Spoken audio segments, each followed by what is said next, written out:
For centuries, one family line gripped Europe like a continent-spanning vine. Their power stretched from the sun-baked plains of Spain to the snowy peaks of Austria, from the bustling markets of Antwerp to the ancient walls of Prague. They ruled empires, funded wars, shaped religions, and launched expeditions to unknown lands. They were the Habsburgs, a dynasty whose very name whispered of ancient power and unimaginable wealth. But behind the gilded palaces and solemn portraits were people. Sons and daughters, heirs and rebels, who often carried the weight of the world on their shoulders. Some grasped power with ruthless ambition, others stumbled into it with tragic results.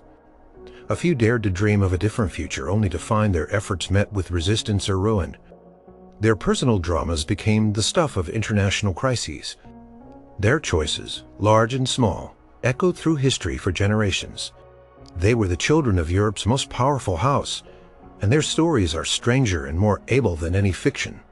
Get ready to dive into the lives of 8 Habsburg descendants who truly tried to change the world. Number 8. The emperor who found a tragic end in Mexico.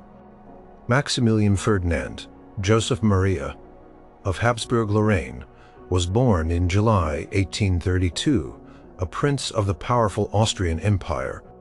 His parents were Archduke Franz Karl and Princess Sophie of Bavaria. From an early age, Maximilian was known for his sharp mind and deep interest in science and botany. He loved to travel and explore, far more than he enjoyed the rigid protocols of court life. In Vienna, he served in the Austrian Navy, eventually becoming its commander-in-chief. He even started a naval base at Trieste. Maximilian built a beautiful castle called Miramar, overlooking the Adriatic Sea, filling it with art and rare plants. It was a peaceful life, perhaps, too peaceful for a man of his ambition and desire for purpose. In 1857, Maximilian married Princess Charlotte of Belgium, a woman known for her intelligence and strong will. Their life together at Miramar seemed idyllic, but political winds in Europe and across the Atlantic were stirring up new opportunities, or perhaps new dangers. Meanwhile, Mexico was in turmoil. Years of civil war and instability had left the country deeply divided and bankrupt. European powers, including France, Britain, and Spain, had loans Mexico could not repay. In 1861, Mexican President Benito Juarez suspended payments on foreign debts. This move angered the European creditors. France, under Emperor Napoleon III, saw an opportunity. Napoleon III harbored grand designs for a French empire in the Americas, a project that would also strengthen his position in Europe. He decided to intervene in Mexico, ostensibly to collect debts, but truly to install a monarch friendly to French interests. Napoleon III needed a suitable candidate for this new Mexican throne. He looked to the established royal houses of Europe and settled on Maximilian. The idea was that a Habsburg emperor, with his lineage and prestige, would bring stability and legitimacy to Mexico. While also serving as a puppet for French ambitions, the offer came to Maximilian in 1863. At first, he was hesitant. He knew the volatile situation in Mexico and the risks involved. His brother, Emperor Franz Joseph I of Austria, advised him against it. But Charlotte, his wife, was enthusiastic. She saw it as a chance for them to create their own legacy, to rule a nation and truly make a difference. The lure of an imperial crown, even one offered under such questionable circumstances, was powerful. Maximilian made conditions. He demanded a plebiscite, a vote by the Mexican people to confirm their desire for an emperor. A delegation from Mexico, carefully selected by the French, arrived at Miramar with a signed petition supposedly representing the will of the people. This was a facade. The majority of Mexicans did not want a foreign emperor. But Maximilian, perhaps wanting to believe, accepted their word. He also demanded that France provide military and financial support. Napoleon III agreed. In April 1864, Maximilian and Charlotte set sail for Mexico. They arrived in Veracruz and were met with a lukewarm reception. The country they found was vast and beautiful, but also deeply troubled. Juarez, the elected president, continued to lead a Republican resistance from the north. refusing to acknowledge the new emperor. He was genuinely interested in the well-being of the Mexican people. He abolished child labor, limited working hours for peons, and canceled debts owed by indigenous farmers. He supported public education and tried to bring order to the nation's finances. He even adopted 2 grandsons of the former emperor, Agustin de Iturbide, naming them his heirs. He and Charlotte tried to learn Spanish and understand Mexican culture. Maximilian often dressed in traditional Mexican attire, trying to connect with his subjects. He even ordered the protection of ancient Aztec monuments, but Maximilian's good intentions were often undermined by the realities of his position. He was seen by many as a foreign imposition, supported by an invading army. The French forces were resented. Juarez and his Republican army, though often outmatched, gained popular support as symbols of Mexican sovereignty. The struggle between the Empire and the Republic intensified. Charlotte worked tirelessly to support her husband and the new empire. She traveled, met with people, and tried to rally support. She became increasingly stressed by the political pressure and the constant threat of violence. The tide began to turn against Maximilian. In the United States, the Civil War ended in 1865. The U.S. government, a staunch supporter of republicanism and the Monroe Doctrine, began to put immense pressure on France to withdraw its troops from Mexico. The Monroe Doctrine essentially stated that European powers should not interfere with nations in the Americas. With the Union victorious, the U.S. could now enforce this doctrine. Napoleon III, facing growing opposition at home and needing to concentrate his forces in Europe, began to withdraw French troops in 1866. This left Maximilian dangerously exposed. His imperial army, composed of Mexican monarchists, Austrian volunteers, and some remaining French foreign legionnaires, was no match for Juarez's growing Republican forces. Charlotte, desperate, traveled to Europe to plead for more aid from Napoleon III, the Pope, and her family. Her pleas fell on deaf ears. Napoleon III had already made his decision. Under the immense pressure and repeated rejections, Charlotte's mental health deteriorated severely. She began to experience paranoia and delusions. She never returned to Mexico. She spent the rest of her long life until 1927 in isolation, mostly in Belgium. Maximilian was urged by his loyal supporters and his family to abdicate and return to Austria. He had several opportunities to escape, but he felt a deep sense of duty and loyalty to those who had supported him in Mexico. He believed that abandoning them would be a betrayal. He refused to leave. In February 1867, Maximilian retreated to Querétaro. Juarez's forces surrounded the city after a grueling siege. Maximilian's forces were defeated. He was captured in May 1867. Despite pleas for clemency from numerous European monarchs and even from the United States, President Juarez refused to spare Maximilian. Juarez believed that to truly establish Mexico's sovereignty and deter future foreign interventions, a decisive example had to be made. On June 19, 1867, Maximilian, along with his 2 loyal Mexican generals, Miguel Miramon and Tomás Mejía, faced a firing squad on a hill known as Cerro de las Campanas, outside Querétaro. Before his execution, Maximilian gave coins to the soldiers, asking them to aim for his heart, so that his face would not be disfigured. His last words were, "I forgive everyone, and I ask everyone to forgive me. May my blood, which is about to be shed, flow for the good of the country. Long live Mexico. Long live independence." It was an unprecedented act, the execution of a European monarch by a Republican government in the Americas. Maximilian's dream of bringing order and progress to Mexico ended in a dramatic and tragic fashion, serving instead as a stark lesson in the complexities of foreign intervention and national sovereignty. His story became a powerful symbol of ambition, misjudgment, and the enduring fight for independence. Number 7. The Archduke whose assassination sparked a global war. Franz Ferdinand Karl Ludwig Joseph Maria was born in December 1863 into the very heart of the Habsburg dynasty. His parents were Archduke Karl Ludwig of Austria and Princess Maria Duata of Bourbon. To Sicily, He was the nephew of the long-reigning Emperor Franz Joseph I. As a young man, Franz Ferdinand was not expected to inherit the throne. His father was second in line after the emperor's only son, Crown Prince Rudolf. Franz Ferdinand showed an early interest in military matters and enjoyed travel and hunting. He was known for his strong will and somewhat stubborn personality. He pursued military service, rising through the ranks.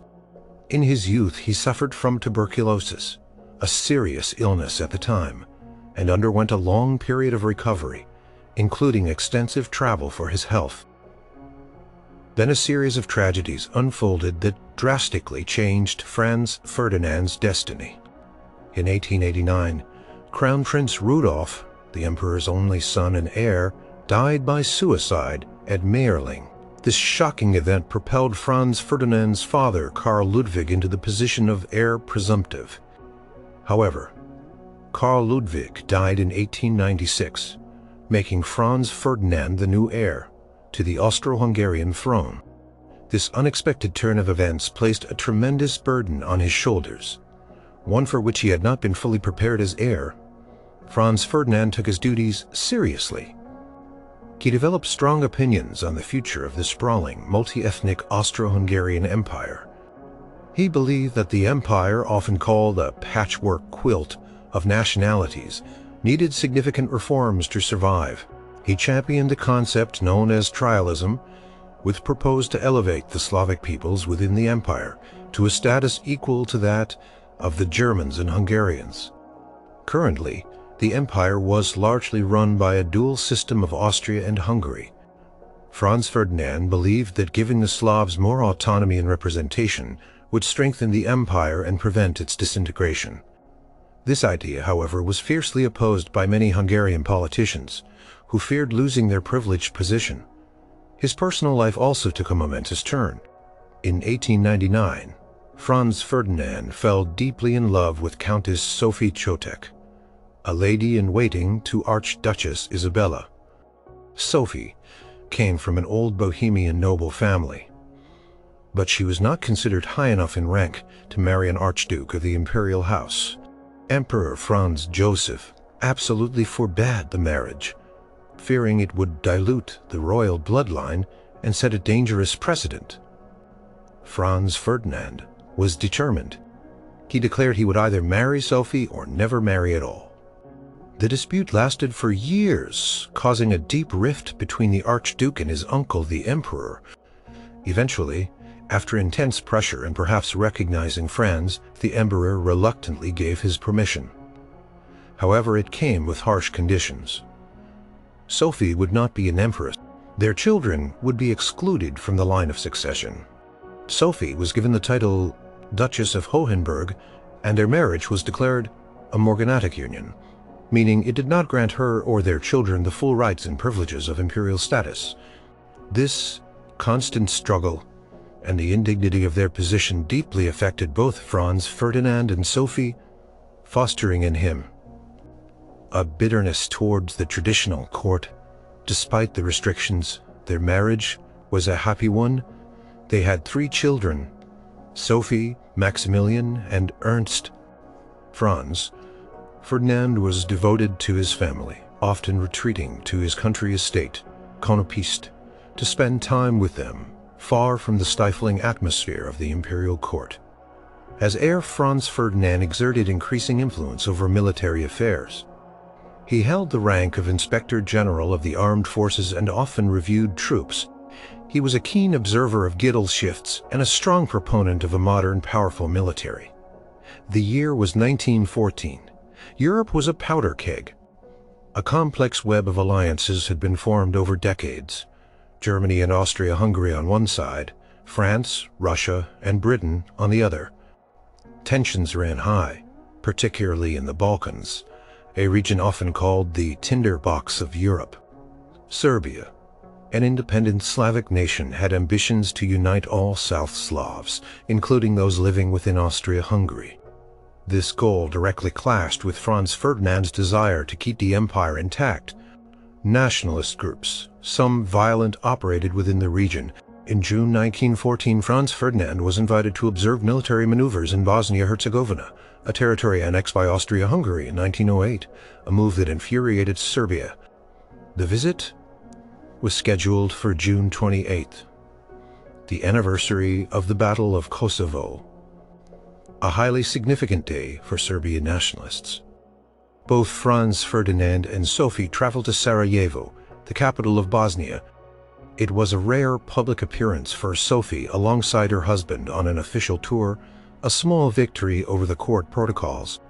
On the morning of June 28th, the Archduke and Duchess were riding in an open car through the streets of Sarajevo. The security was surprisingly lax for such a high-profile visit in a tense region. A group of Serbian nationalists, members of a secret society called the Black Hand, planned to assassinate the Archduke.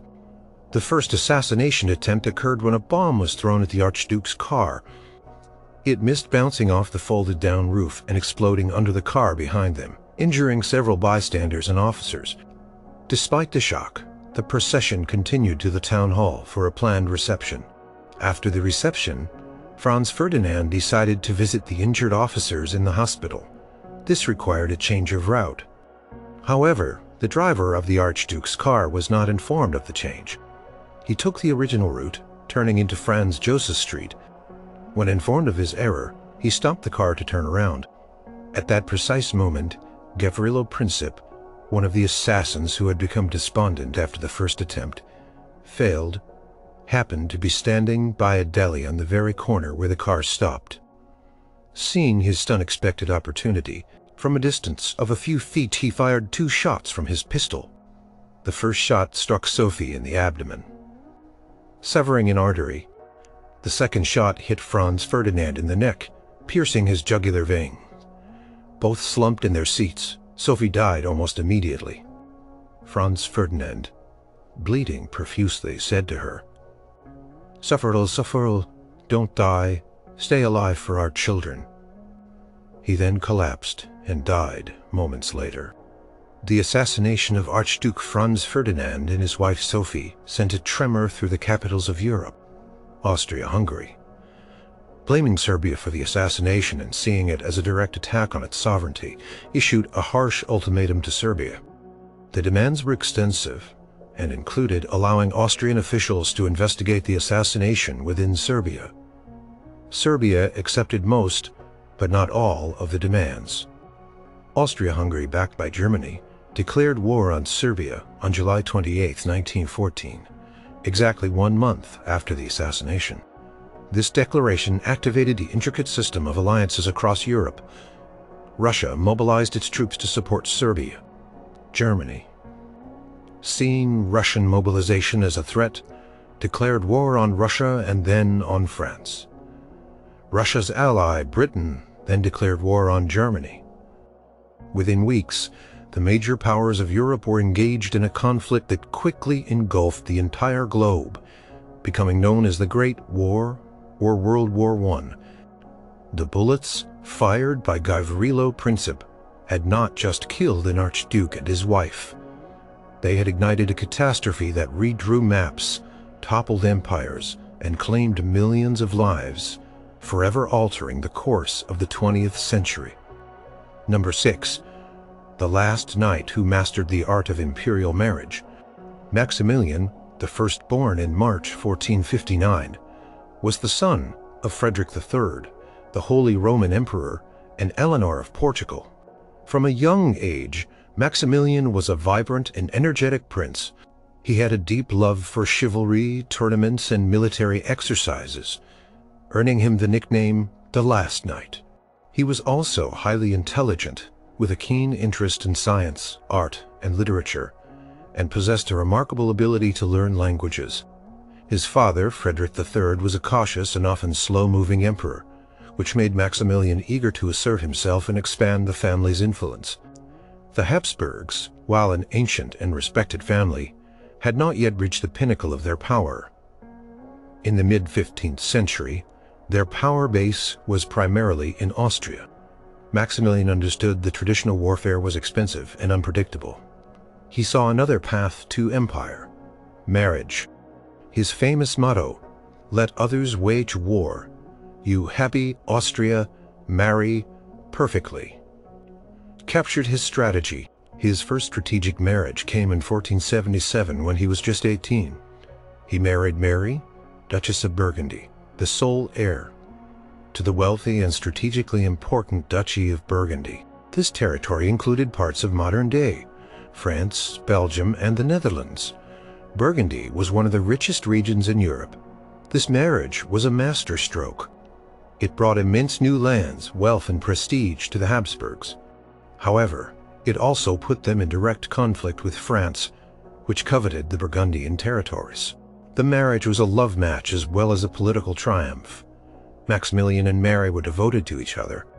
They had 2 children, Philip the Handsome and Margaret of Austria, who would both play crucial roles in the Habsburg future. Tragically, Mary died in 1482 after a fall from her horse during a hunt, leaving Maximilian a widower and the regent for their young son, Philip. Maximilian was determined to hold on to the Burgundian inheritance for his son. This led to years of conflict with King Louis XI of France.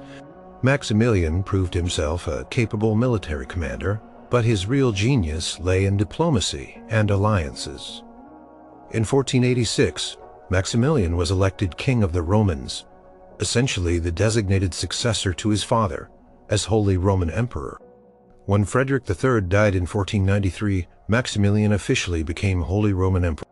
His next great marital project aimed even higher, securing the crowns of Spain. Spain at this time was becoming a formidable power, unified under Ferdinand II of Aragon and Isabella I of Castile. The Catholic monarchs, they had just completed the Reconquista and were sponsoring voyages of discovery to the New World.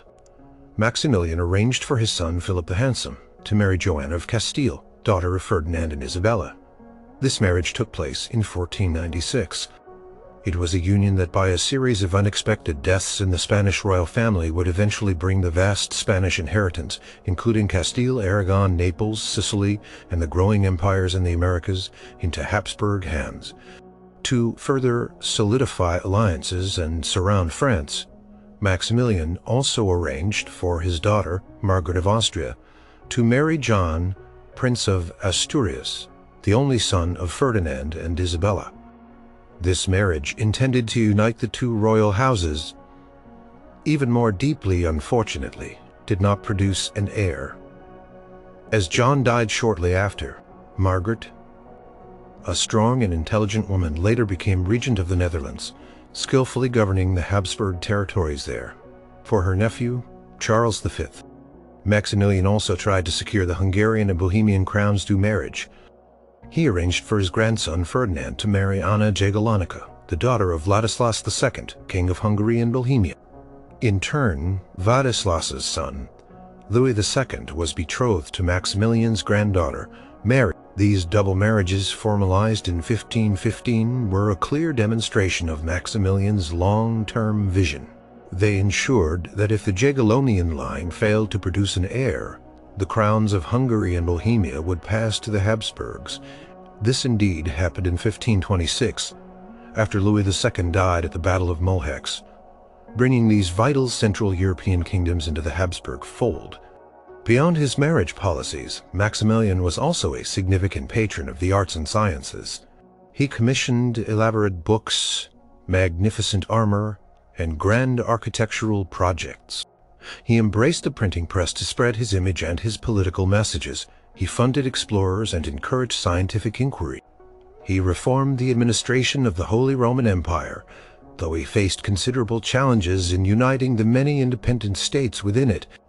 He was a master of self-promotion, carefully crafting his image as a heroic, chivalrous emperor, the last knight who embodied the virtues of a bygone era even as he ushered in a new one. Maximilian also engaged in military campaigns, particularly against Venice and France, to secure his territories. He formed the Swabian League to maintain peace and order within the empire. His reign saw the rise of modern artillery and infantry tactics, which he enthusiastically adopted. However, his grand ambitions often outran his financial resources. He was frequently in debt, relying on loans from powerful banking families like the Fuggers. This financial strain was a constant challenge throughout his reign.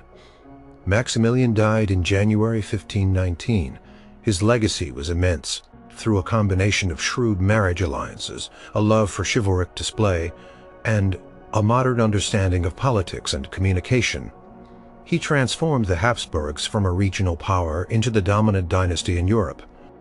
His grandson, Charles V, inherited an empire of unprecedented size and complexity, stretching across continents, a testament to Maximilian's foresight and strategic brilliance.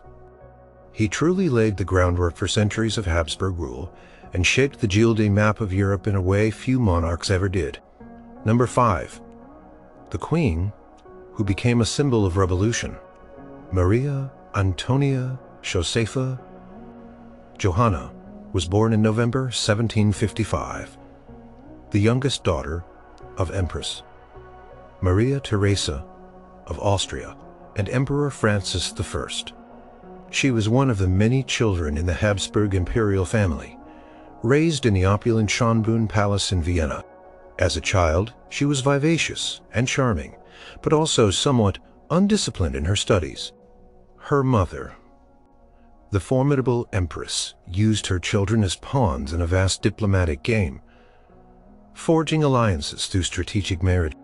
One of Maria Theresa's primary goals was to secure a lasting peace with France, Austria's longtime rival. The solution was a marriage between her daughter and the Dauphin of France, Louis Auguste, the future King Louis XVI. This alliance was meant to end centuries of hostility between the two great European powers. In May 1770, at just 14 years old, Maria Antonia departed Austria for France. It was a journey laden with symbolism and strict protocols. She was ritually exchanged at the border, shedding all her Austrian clothes, servants, and even her pet pug. She arrived at the Palace of Versailles to marry the Dauphin, a shy, awkward boy her own age. More interested in locksmithing courtly life, she became Marie Antoinette Dauphine of France. The early years of her marriage were challenging. The marriage was not consummated for many years, leading to gossip and concern about the succession. Marie Antoinette found the rigid etiquette of Versailles stifling. She was isolated, lonely, and under immense pressure to produce an heir. To cope, she sought escape in amusements. Fashion, gambling, elaborate hair frills, and nightly parties. Her lavish spending on clothes, jewelry, and entertainment quickly became legendary and controversial. She commissioned the construction of the Petit Trianon, a small palace on the Versailles grounds, where she could retreat from the formalities of court and live a simpler, more private life, often dressed as a shepherdess. This pursuit of a rustic fantasy, however, was seen by many as wasteful and out of touch with the struggles of the common people. In 1774, Louis XV died, and Louis Auguste ascended the throne as Louis XVI. Marie Antoinette became Queen of France at 19. Her position intensified the scrutiny on her. She finally gave birth to a daughter, Marie-Thérèse Charlotte, in 1778, and then to a son and heir, Louis-Joseph, in 1781. Followed by 2 more children, the birth of an heir initially boosted her popularity. Whispers and scandalous pamphlets known as libelles circulated throughout Paris, depicting her as frivolous, extravagant, and manipulative. The infamous affair of the diamond necklace in 1785, though she was innocent of involvement, further damaged her public image. She was falsely implicated in a scheme to defraud royal jewelers of an impossibly expensive diamond necklace. This scandal convinced many that she was greedy and morally corrupt, even though she was a victim of deception.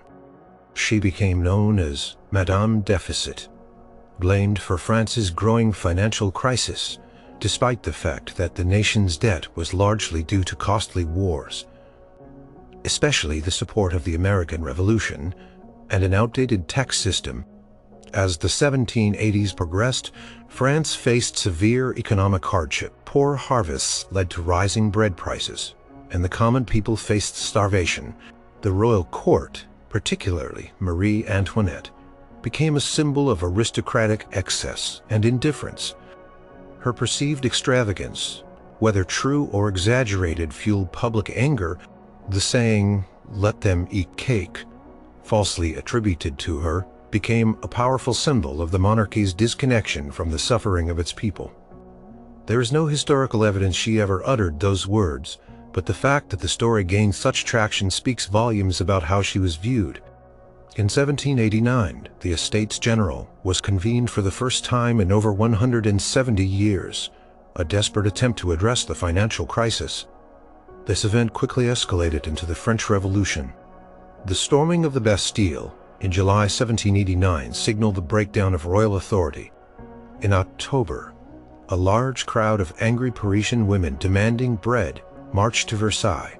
They stormed the palace, forcing the royal family to leave Versailles and move to the Tuileries Palace in Paris, essentially becoming prisoners in their own capital. Marie Antoinette, despite her earlier frivolity, displayed remarkable courage and resolve during these tumultuous times. She became a strong advocate for her husband, urging him to take a firm stand against the revolutionaries. However, Louis XVI was indecisive. In June 1791, the royal family attempted to flee Paris in disguise, hoping to rally support from loyalist forces or foreign powers. The flight to Varennes was a disaster. They were recognized and forcibly brought back to Paris, confirming suspicions that the king and queen were conspiring against the revolution. This attempt to escape destroyed what little trust remained between the monarchy and the people. As the revolution grew more radical, the monarchy's position became untenable.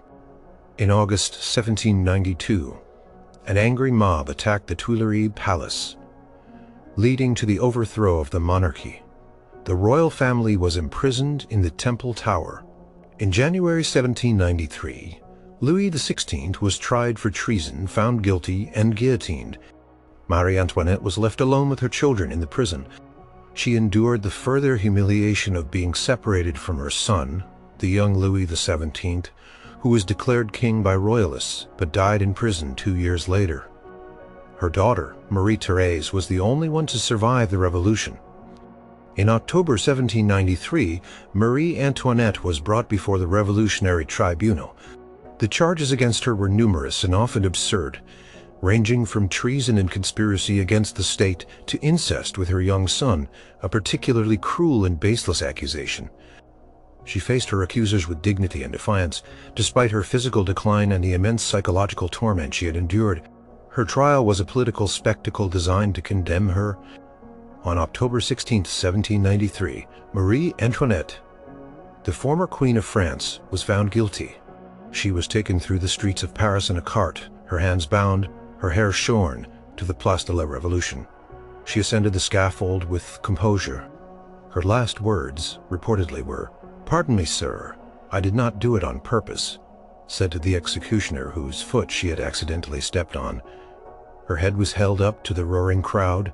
Marie Antoinette's life, from Austrian princess to French queen, and ultimately to a symbol of the Ancien regime's downfall, encapsulated the dramatic forces that reshaped Europe. Her perceived excesses, combined with the real economic and social inequalities of the time, made her the target of revolutionary fury. Her tragic end became a powerful, enduring image of the French Revolution's radical phase and the ultimate destruction of royal power. Number 4. The emperor who dared to reshape an empire. Joseph Benedict Anton Michael Adam was born in March 1741, the first son of Empress Maria Theresa and Emperor Francis I. He was a highly intelligent and intense child, raised with the expectation that he would one day rule the vast Habsburg domains. Unlike his more pragmatic mother, Joseph was deeply influenced by the Enlightenment, a philosophical movement that emphasized reason, individual liberty, and progress. He believed in the power of rational governance to improve society. From a young age, Joseph was restless and eager to implement reforms. His relationship with his mother, Maria Theresa, was complex. She was a dominant ruler who held the reins of power tightly. Joseph, as co-ruler from 1765, after his father's death, often found his reformist ideas clashing with his mother's more cautious approach. While they shared a desire to strengthen the empire, they differed sharply on the methods. Maria Theresa believed in gradual change respecting tradition and the existing social order. Joseph wanted radical, swift transformations, driven by logic and utility. Upon his mother's death in 1780, Joseph became the sole ruler of the Habsburg monarchy, eager to put his progressive ideas into practice. His reign, lasting just 10 years, became known as the Josephinism era, characterized by an astonishing burst of reforms. He earned the moniker the Revolutionary Emperor, not by leading a revolution from below, but by attempting one from above. Joseph believed in enlightened absolutism, where the monarch held absolute power, but used it to serve the welfare of the people. He sought to create a modern, centralized, and efficient state, free from the old feudal structures and the influence of the church. One of his most significant reforms was the Patent of Toleration. This decree granted considerably more religious freedom to Lutherans, Calvinists, and Eastern Orthodox Christians throughout the empire. While it did not grant full equality to Jews, it removed many restrictions on them. This was a radical step for a Catholic dynasty, and reflected Joseph's belief that religious diversity should not hinder the unity and strength of the state. He saw religious intolerance as irrational and unproductive. Joseph also launched a sweeping attack on the power of the Catholic Church. He saw monasteries as unproductive and often dissolved, hundreds of them using their wealth to fund education and social welfare programs. He reduced the number of feast days and restricted pilgrimages. He believed that the church should be subordinate to the state and focus on spiritual matters, not temporal power. He even dictated that services should be conducted in the vernacular rather than Latin, so that common people could understand them. His reforms extended to the economy and social structure. In 1781, he abolished serfdom, ending the hereditary servitude of peasants to their landlords. Peasants were now free to move, marry, and choose their occupations. He also introduced a uniform land tax, aiming to ensure that all land, including that of the nobility, was taxed fairly. These measures were intended to create a more equitable society and boost agricultural productivity. Joseph also greatly expanded and reformed education. He established new schools, including secular ones, and promoted the use of German as the administrative language throughout the diverse empire. He reformed the justice system, abolishing torture and greatly reducing the number of capital offenses. He built hospitals and orphanages, demonstrating a genuine concern for public welfare. He opened the imperial parks and gardens to the public, a small but symbolic gesture of his belief in accessibility. Despite his noble intentions, Joseph's reforms often met fierce resistance. The nobility resented the loss of their feudal privileges in the new tax system. The church fiercely opposed his anti-clerical measures. The Hungarian and Belgian provinces in particular chafed under his centralizing policies and the imposition of German as the official language. His insistence on rapid top-down change, without much consultation or preparation, alienated many sectors of society. He often acted unilaterally, driven by his conviction that he knew best for his people. His foreign policy was equally ambitious and often problematic. He allied with Russia in a war against the Ottoman Empire, hoping to gain territory in the Balkans. This war proved costly and largely unsuccessful. He also attempted to exchange the Austrian Netherlands for Bavaria, a move that alarmed other European powers and ultimately failed due to Prussian opposition. By the late 1780s, Joseph found himself increasingly isolated and his empire on the brink of revolt. Rebellions erupted in the Austrian Netherlands, fueled by opposition to his reforms and the imposition of German. Hungary was restless, threatening to revolt against his attempts to integrate it more fully into the centralized empire. Many of his social and economic reforms, particularly the land tax, were difficult to implement and created widespread resentment. Broken by the resistance and the failure of many of his grand plans and suffering from ill health, Joseph II died in February 1790 at the age of 48. On his deathbed, he reportedly said, "I have made a grave mistake in trying to do too much too quickly." He asked that his epitaph read, "Here lies Joseph II, who failed in everything he undertook." His successor, his brother Leopold II, was forced to repeal many of Joseph's more radical reforms to quell the widespread unrest. However, Joseph's vision for a modern, enlightened state had a lasting impact. His abolition of serfdom was ultimately reinstated and formed the basis for future reforms. His emphasis on religious tolerance and state control over the church laid foundations for later developments. Joseph II, despite his failures, was a figure of immense historical significance, a monarch who truly attempted to reshape an entire empire according to the principles of reason and progress, even if the world around him was not yet ready for such swift and sweeping change. Number 3. The Empress who forged an empire from chaos. Maria Theresa Walburga Amalia Christina was born in May 1717, the eldest daughter of Holy Roman Emperor Charles VI and Elizabeth Christine of Brunswick-Wolfenbüttel. From her birth, her father was consumed by the problem of succession. The Habsburg dynasty for centuries had adhered to male-only inheritance. Charles VI, despite having a long line of male ancestors, had no surviving sons. He spent much of his reign trying to secure recognition for his daughter's right to inherit his vast and diverse territories, issuing the Pragmatic Sanction in 1713. This decree declared that his daughter, if he had no male heirs, would inherit all Habsburg lands undivided. He traveled Europe pleading with other powers to sign and guarantee this succession. Many did, but often with ulterior motives. Maria Theresa grew up intelligent, strong-willed, and devoted to her Catholic faith. She married Francis Stephen of Lorraine in 1736, a marriage based on genuine affection. They had 16 children, including the future emperors Joseph II and Leopold II, and a future Queen of France, Marie Antoinette. While her father focused on securing the Pragmatic Sanction, he did not extensively prepare Maria Theresa for the practicalities of governing. In October 1740, Charles VI died. Almost immediately, the promises of the European powers evaporated. Prussia, under its young, ambitious king, Frederick II, known as Frederick the Great, saw an opportunity. Just weeks after Charles VI's death, Frederick invaded Silesia, a wealthy Habsburg province. This act ignited the War of the Austrian Succession.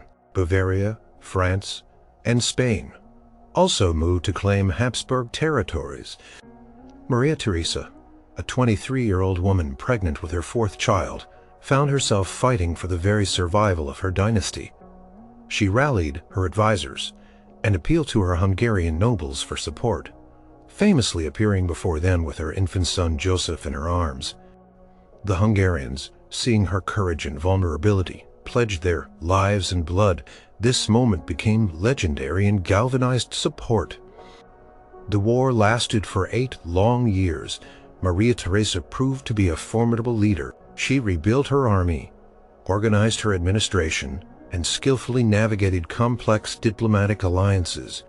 She eventually secured the recognition of her inheritance in 1748 with the Treaty of Aix-la-Chapelle, though she had to reluctantly cede most of Silesia to Prussia. Losing Silesia, an economically vital region, was a deep wound. She never forgot. After the war, Maria Theresa focused relentlessly on internal reforms. She understood that the Habsburg monarchy had barely survived due to its antiquated structures and weak army. She set about transforming it into a modern, centralized state. She reorganized the government, centralizing power away from the local diets and nobility. She separated judicial and administrative functions, laying the groundwork for a professional bureaucracy. She created a council of state to advise her, making the government more efficient. The military was her primary concern. She poured resources into building a new, larger, and better-trained army. She established military academies, including the famous Theresian Military Academy, to professionalize the officer corps. She improved military discipline, organization, and logistics. This focus on military strength was directly aimed at recovering Silesia from Prussia. Her most significant reforms, however, were in the areas of education and justice. Maria Theresa was a staunch Catholic, but she was also a realist. She understood that the Church's vast wealth and influence needed to be harnessed for the state's benefit. She brought the Church more under state control, reducing its judicial powers and taxing its property. She then used some of the Church's confiscated wealth to fund education. She established the University of Innsbruck and restructured the University of Vienna, turning it into a leading center of learning. She created the Theresian Military Academy and the Oriental Academy for Diplomacy. She also founded schools for all social classes, including elementary schools in every parish, pushing for mandatory schooling for boys and girls.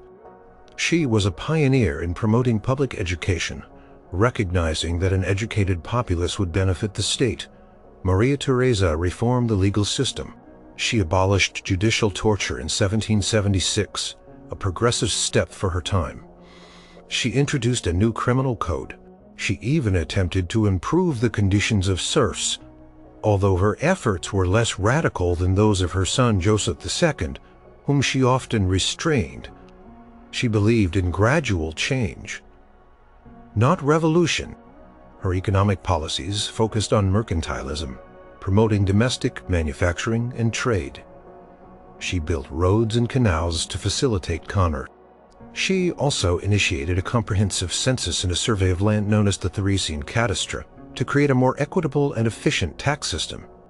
In 1756, determined to reclaim Silesia, Maria Theresa instigated the diplomatic revolution, abandoning Austria's long-standing alliance with Britain and forming a new alliance with France, its former enemy. This dramatic shift led to the 7 Years' War, lasting from 1756 to 1763, a global conflict involving most of the European powers. Despite significant military efforts, Maria Theresa failed to regain Silesia. The war was costly, but it cemented Austria's position as a great power and confirmed the new European power balance. Throughout her reign, Maria Theresa maintained strict control over her children, grooming them for their roles in European politics. She personally oversaw their education and arranged their marriages to further Habsburg interests. Her family life, while large, was also marked by personal losses, including the death of her beloved husband and several children. Maria Theresa died in November 1780, having ruled for 40 years. Her reign was one of the most in Habsburg history. She not only defended her inheritance but transformed it. She took a collection of disparate lands and through tireless reform and fierce determination forged a modern, centralized state, creating the blueprint for the Austrian Empire that would endure for more than a century. Her legacy was a strengthened military, a modernized administration, a more educated populace, and a powerful, respected dynasty. She was indeed an empress who forged an empire from chaos. Number 2. The silent king who ruled a global empire. Philip II, born in May 1527, was the only legitimate son of Charles V, Holy Roman Emperor and King of Spain, and Isabella of Portugal. From birth, Philip was destined for immense power. His father, Charles V, ruled an empire on which the sun never set, including Spain, its vast American colonies, the Netherlands, parts of Italy, and the Holy Roman Empire. Philip was raised primarily in Spain, imbued with a deep sense of Spanish identity, a profound Catholic piety, and a belief in his divine right to rule. He was meticulously educated, learning several languages, and receiving training in governance, military strategy, and administration. In 1556, his father, Charles V, made the extraordinary decision to abdicate, weary of the burdens of his vast and complex empire. Charles divided his territories. His brother, Ferdinand I, received the Holy Roman Empire and the Austrian Habsburg lands. Philip inherited Spain, the Netherlands, parts of Italy, and all of Spain's sprawling overseas empire in the Americas and Asia. This made Philip II the ruler of the largest and wealthiest empire of his time. Philip was a stark contrast to his often traveling magic. Father, he was reserved, diligent, and deeply bureaucratic. He worked tirelessly, often from his study, reviewing documents, annotating them, and issuing detailed instructions. He built the vast palace monastery of El Escorial outside Madrid, which served as his residence, administrative center, and mausoleum. From there, he managed his global empire through a complex network of councils, viceroys, and governors. He became known as the Paper King due to his meticulous attention to detail and reliance on written correspondence. Philip was a devout, indeed fanatical Catholic. He saw himself as the chief defender of the Catholic faith against the rising tide of Protestantism and the constant threat of the Ottoman Empire. This deeply held religious conviction shaped much of his foreign policy. His reign was dominated by several major conflicts. The revolt of the Netherlands. The Netherlands, a collection of wealthy provinces, was a major source of revenue for Philip. However, the region had embraced Protestantism, particularly Calvinism, and chafed under Philip's rigid Catholic rule and his attempts to centralize power. Philip's imposition of the Inquisition and heavy taxes sparked a widespread revolt in 1566. He sent his best generals, notably the Duke of Alba, to crush the rebellion with brutal force. This led to decades of devastating war, known as the 80 Years' War. Despite Spanish military superiority, the Dutch rebellion led by William the Silent proved resilient. The northern provinces eventually declared their independence, forming the Dutch Republic, a major blow to Spanish prestige and wealth. Wars against the Ottoman Empire. The Ottoman Empire was a powerful Muslim state that controlled much of the eastern Mediterranean and threatened Christian Europe. Philip saw it as his sacred duty to combat this threat. In 1571, the Holy League, an alliance of Catholic states organized by Pope Pius V, with Spain providing the bulk of the naval power, decisively defeated the Ottoman fleet at the Battle of Lepanto. This victory, one of the largest naval battles in history, significantly curtailed Ottoman naval power in the Mediterranean and was seen as a triumph for Christianity. The annexation of Portugal. In 1580, the Portuguese succession crisis allowed Philip to claim the throne of Portugal through his mother's lineage. He invaded and successfully annexed Portugal and its vast colonial empire, including Brazil, parts of Africa, and rich trading posts in Asia. This briefly united the entire Iberian Peninsula and its global empires under a single ruler, marking the zenith of Spanish power. Conflict with England and the Spanish Armada. England, under Queen Elizabeth I, was a Protestant nation that openly supported the Dutch rebels and encouraged English privateers like Sir Francis Drake to raid Spanish treasure ships returning from the Americas. Philip saw Elizabeth as a heretic and a grave threat to his empire and his Catholic faith. In 1588, he launched the Spanish Armada, a massive fleet of 130 ships, with the intention of invading England and restoring Catholicism. The Armada was a monumental undertaking, but it met with disaster. Battered by storms and skillfully outmaneuvered by the English Navy, the Armada was largely destroyed. This crushing defeat marked a turning point in naval history, diminishing Spain's reputation as an invincible naval power and signaling the rise of England.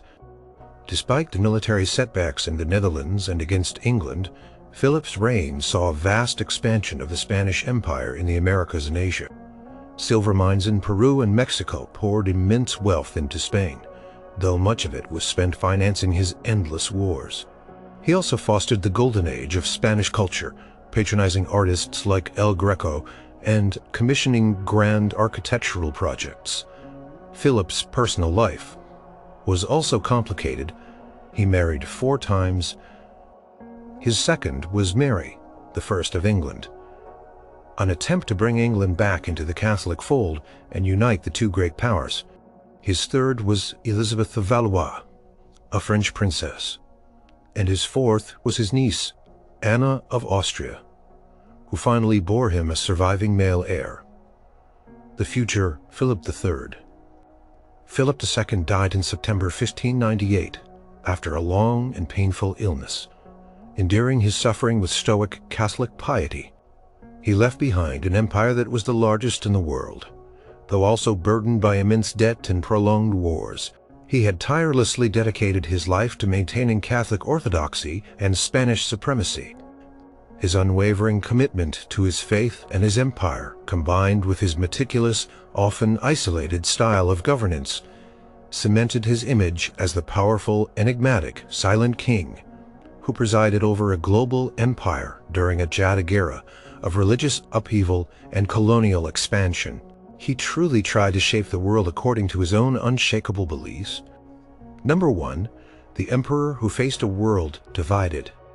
Charles V, born in February 1500 in Ghent, Flanders, modern day.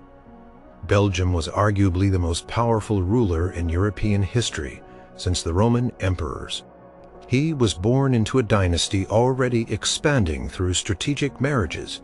His paternal grandparents were Maximilian I of Habsburg and Mary of Burgundy. His maternal grandparents were Ferdinand II of Aragon and Isabella I of Castile, the famed Catholic monarchs of Spain.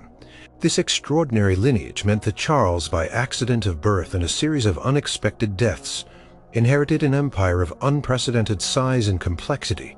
By the age of 19, Charles had inherited the Netherlands and the Burgundian territories from his paternal grandmother, the crowns of Castile mother, and the Americas and parts of Italy from his maternal grandparents, and the Austrian Habsburg lands from his paternal grandfather. In 1519, he was elected Holy Roman Emperor, succeeding Maximilian I. He now ruled over a patchwork of lands stretching from Spain to Austria, from the Netherlands to Naples, and across the Atlantic to vast new territories in the Americas.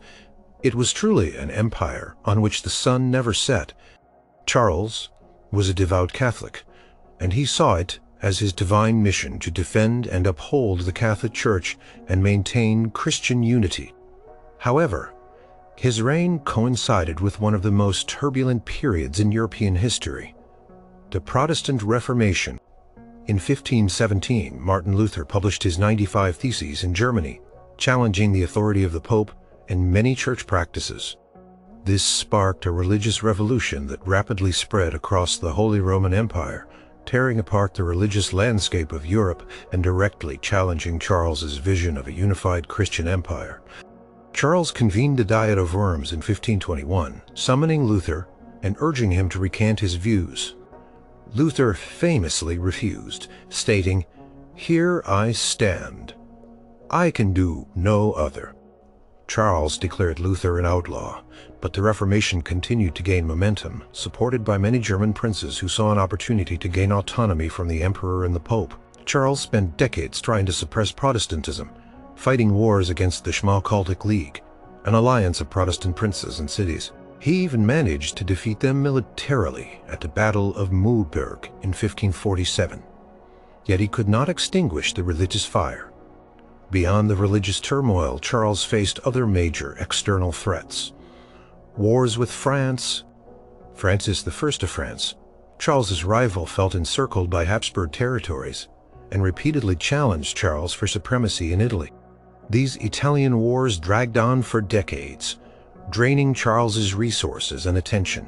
Charles and Francis were often at war, vying for control over wealthy Italian city-states like Milan, the Ottoman Empire.